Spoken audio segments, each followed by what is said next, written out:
So ఇలా traffic ఉంది కదా, ట్రాఫిక్లో స్లోగా వెళ్తున్నాం. సరే వెళ్తున్నాం కదా ట్రాఫిక్లో అన్నట్టుగా నేను టైం దొరికింది.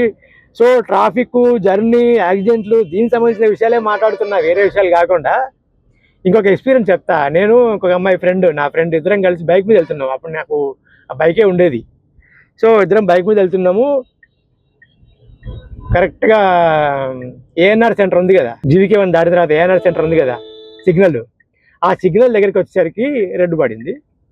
నేను బండి ఆపాను. ఓకే, వెనకాల ఉన్నాడు ఆటోడు ఆపాలి కదా, వాడు ఆపలే. ఆల్చుడు గుద్దుపడేసి ఉండేది.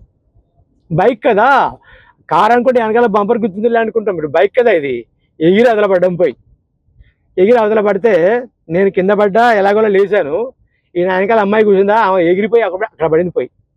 బీటెక్ అనుకుంటా అమ్మాయి. అప్పుడు పోయి అక్కడ పడింది. ఏమైందో ఏంటో గబగబా నేను ఆ బండి పట్టించుకోకుండా అమ్మాయి దగ్గరికి వెళ్ళిపోయా.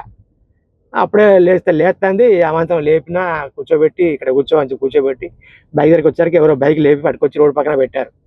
ఇంతవరకు న్యాచురల్లే, ఏదన్నా గుద్దితే యాక్సిడెంట్ అయితే ఇలాగే జరుగుతాయి కదా.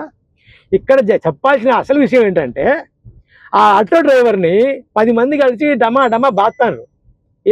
ఎందుకు కొడుతున్నారు నాకు అర్థం కాలే. నేను గబగబా ఆపండి అన్న. ఏంటా నువ్వు ఆపమంటే ఏంటి అన్నాడు. గుద్దింది నన్నేనా బాబు, బెల ఉన్నారు మీరు అని చెప్పాను. గబగబా అరిచి ఎందుకు కొడుతున్నారా అని మీరు అన్న. ఇక్కడ నేను బాగా గమనించిన విషయం ఏంటంటే, ఇద్దరు మనుషులు వాడు జేబుల్లో చేతులు పెట్టి డబ్బులు లాక్కుంటున్నారు. ఎందుకు అంటే, ఒక బ్యాచ్ ఉంటుందంట. చూడండి, ఎప్పుడైనా ఒక బ్యాచ్ ఉంటుందంట. వాళ్ళు ఏదైనా యాక్సిడెంట్ ఏదైనా జరిగితే గబగబా వెళ్ళి ఎవడైతే యాక్సిడెంట్ చేసినో వాడిని పోయి టప్ప 4 వీకి వాడి జేబులో చేతులు పెట్టి, ప్యాంట్ జేబులో, షర్ట్ జేబులో చేతులు పెట్టి పర్సులు గిరుసులు లాగేసుకుంటారట. పర్సులు గిరుసులు, చైన్లు, వాచ్లు అన్నట్టు అవి లాగేసుకుంటారట. అంటే ఆ బ్యాచ్ అంతే. ఇక్కడ గుద్దింది వాడు, దెబ్బతిన్నది నేను. మధ్యలో వీడికెందుకు అంటే, సహాయం చేయడానికి వస్తే మంచిదే, తప్పలేదు. మాకు హెల్ప్ చేయడానికి రావచ్చు, వాడిని మందలించవచ్చు. ఏమిరా చూసుకోవాలి కదా, వెళ్ళి గుద్దిపడేస్తావా? అక్కడ రెడ్ సిగ్నల్ ఉంది కదా, మరి సిగ్నల్ ఉన్నప్పుడు నువ్వు ఆగాలి కదా, బండి ఆగినప్పుడు నువ్వు ఆగాలి కదా, పోయి గుద్దేస్తావా అని అనడం వేరు. గబగబా జేబులో చేపెట్టేసి లాగేసుకుంటున్నారు. అతను ఆటో ట్రాలీ అనమాట. అది ఆటో ట్రాలీ 100, 200, 300 సంపాదించుకుంటాడు ఆయన పోయి జేబులో డబ్బులు పెట్టి లాగేసుకుంటున్నారు. అంటే దోపిడీ చేయడమే ఈ విధంగా. అతను ఎంత కష్టపడితే డబ్బులు వస్తాయి అంటే, ఇక నాకు అతను వచ్చి బ్రేక్ లేకుండా వచ్చిన బండిని గుద్దాడన్న కోపం కంటే కూడా, వీళ్ళేంది అతన్ని కొట్టి అతను జేబులో చేపెట్టి లాగేసుకుంటున్నారు ఏంటి అని నేను గబా వీళ్ళందరిని తోసి పారేసి జేబులో చేపెడుతున్నారు అతను మీరు అని వాళ్ళని అంటుంటే, వాళ్ళందరూ మంచోడా పిచ్చోడా వీడో నన్ను అంటున్నారు అనమాట. ఇక్కడ సెట్ చేసే మంచోడా పిచ్చోడా అయినా ఏమన్నా వీళ్ళని గుద్దితే పోయి మేమంటున్నట్టే మీరు ఏమంటున్నారు? అతన్ని మందలించండి, అరే జాగ్రత్తలు చెప్పండి. ఏమురా బాయ్, బండి ఆగింది, అక్కడ రెడ్ సిగ్నల్ పడింది, పోయి గుద్దుతావా, అక్కడ వెనకాల అమ్మాయి కూడా ఉంది అని మీరు అంటే బాగుంటుంది. కానీ పోయి జేబులో చేయబెడుతున్నారు అంటే, వాడు వచ్చి గుద్దిరు కాబట్టి ఆ జేబులో చేపెట్టి డబ్బులు లాగేసుకుంటారా మీరు అని చెప్పి నేను బాగా సీరియస్ అయ్యి వాళ్ళ మీద. ఆ ఆటో వాడు అసలు చాకు, నేను వాడిని తిడతానేమో కొడతానేమో అని అంటే నేను వాడనుకుంటుంటాను. పోయి రా ఈయన కాలు మొక్కు, ఆమె కాలు మొక్కు అంటున్నాను. కాలు మొక్కులు ఎందుకు రా బాయ్, మిస్టేక్ జరిగింది, ఏదో మిస్టేక్ చేశాడు, అడే కావాలని కుదరలేదు కదా అని నేను అన్నా. ఎక్కడ దొరికారు రా ఇడు, నన్ను ఎక్కడ దొరికారు?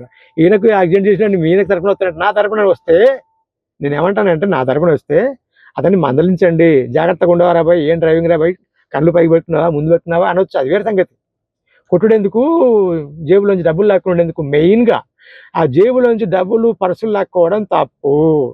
ఇలాంటి బ్యాచ్ ఒకటి ఉంటుంది, చూడండి. ఎవరైనా గుద్దితే మిస్టేక్లో గుద్దుతారు, కావాలని కచ్చబట్టి ప్లాన్ గీసి మొత్తం ప్లాన్ చేసి వచ్చి గుద్దరు కదా, అట్లా గుద్దురు కాదు కదా. మిస్టేక్ గుద్దినందుకు, జాగ్రత్తగా లేనందుకు వాడిని తిట్టండి, రెండు పీకండి కావాలంటే. కానీ జేబులో డబ్బులు లాగుండేది, చైన్లు లాగుడు, వాచ్లు లాగుడు ఏం పని? మీరు ఎప్పుడైనా ట్రాఫిక్లో ఉన్నప్పుడు మిమ్మల్ని గుద్దినా, వేరే వాళ్ళని గుద్దినా మీరు అబ్జర్వ్ చేయండి. ఎవరైనా అట్లాంటి బ్యాచ్ ఎవరైనా ఉంటే మీరు గమనించి, ఆగురా, అతని డబ్బులు ఎందుకు లాక్కుంటున్నావు, అతని పర్సన్ ఎందుకు లాక్కుంటున్నావు అని చెప్పేసి గద్దించి అప్పుడు. ఎందుకంటే ఆటో వాళ్ళైనా చిన్న పనులు చేసుకునే వాళ్ళండి, వాళ్ళ డబ్బులు చాలా కష్టపడితే వస్తాయి డబ్బులు. గుద్దిలేదా అని చెప్పేసి వచ్చి జేబులో పెట్టుకుని లాక్కపోవడమేనా? కాబట్టి మీరు కూడా అట్లాంటి ఎక్స్పీరియన్స్ ఏదైనా ఉంటే, మీరు ఆ టైంలో మీరు అక్కడ ఉంటే, మీరు ఎవరైనా అతన్ని కొడుతున్నారా, అతని జేబులో నుంచి లాగేస్తున్నారా, చైన్ లాగేస్తున్నారా అని చూడండి. చూసి అలాంటి చేయకుండా అడ్డుకోండి. అలాగని చెప్పి గుద్దినోడిని కూడా మీరు సమర్థించాలని చెప్పట్లా. గుద్దినోడు కూడా ఏమయ్యా చూసుకోవాలి కదా అని చెప్పండి. ఓకేనా? నాకే జరిగిన ఎక్స్పీరియన్స్ ఇది. ఇక్కడ గుద్దింది నన్నే, కానీ నాకు మొత్తం తోలంతా కొట్టుకుపోయింది, ఆ అమ్మాయి కూడా తోలంతా కొట్టుకుపోయింది. సో మాకు కొంచెం లైట్ దెబ్బలు తగిలినాయి. కానీ నాకు బాగా గుర్తుంది ఏంటంటే, రోడ్ల మీద ఇలా ఉంటారా, ఎవడైనా పొరపాటున గుద్దేస్తే వాని జేబులో చేపెట్టి లాక్కుంటారా అని. నాకు అది నచ్చలేదు. ఆ పాయింట్ నాకు బాగా గుర్తుండిపోయింది. ఇది జరిగి దాదాపు ఒక 10 సంవత్సరాలు అయి ఉంటుంది, ఒక 10 years బ్యాక్ ఎప్పుడో.